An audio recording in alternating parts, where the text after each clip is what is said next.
আজকে আমি তোমাদের সাথে কথা বলবো কানা সংটার। তো আমি রিভিউ করেছি যেটা বিনোদিনীতে হয়েছে। তো আজকে মানে একদিন আগে আমি একটু লেট তো তো বিনোদিনী ট্রেলারটা বেরিয়েছে, সেটার ব্যাপারে আমি আপনাদের কথা বলবো। তো আপনারা দর্শকরা, আমি আপনাকে দয়া করে অনুরোধ করব ভিডিওটা পুরো দেখবেন, তো তাহলে জানতে পারবে ট্রেলারটা কেমন হয়েছে। তো এটা আমার ব্যক্তিগত ব্যাপার।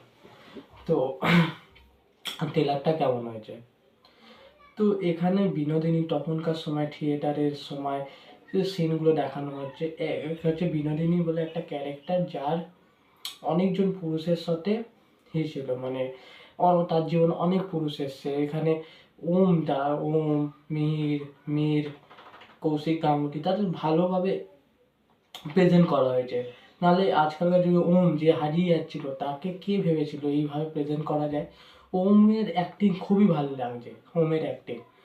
দেবদা মানে ওমদাকে দিয়ে সেই কাজটা করাতে পারছে।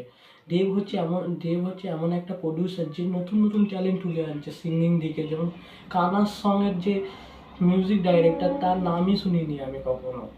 তো শ্রেয়া ঘোষাল তো খুব ভালোই গেয়েছে। তো দেবদাই নতুন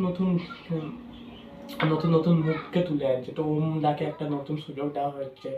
যেমন জনদাকে সুযোগ দিয়েছে, জনদা ভালো কাজ করেছে খাদান বইতে।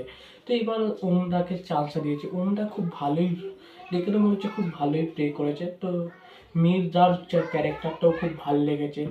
আর রুক্মিণীর কথা তো দুর্দান্ত, তার ডায়লগ প্রেজেন্ট আর এই এই বইটাকে মানে ডাইরেক্টর খুব টাকা, প্রডিউসার খুব টাকা খরচ করেছে আর বিগ স্কেলে বানানোর চেষ্টা করেছে। তো এটা যেমন বলিউডে যেমন সঞ্জয় লীলা বনসালির যেমন কাজ হয়, তেমনই কাজ এখানে করতে চাইছে। তো আমি বলবো সঞ্জয় লীলা বনসালির দিয়েও বেটার হয়েছে। ট্রেলারটা তো আমার খুব লেগেছে। তো এখানে বিগ বাজারে একটু বাজেট আছে বইটার। তো তখনকার দিনে হাই স্কেলে একটা মাসি কমার্শিয়াল ফিল্ম, যেমন নারী কেন্দ্রিক সিনেমা, তো এটাকে একটা মাসি কমার্শিয়াল সিনেমা বলা হয়।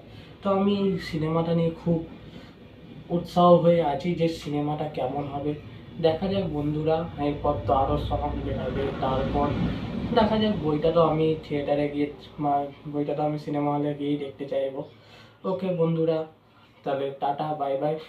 দেখা হবে নেক্সট ভিডিওতে। যদি ভিডিওটা ভালো লাগে তো লাইক করবে, আর যদি ট্রেলারটা কেমন লেগেছে তোমরা আমায় কমেন্ট করে জানাবে।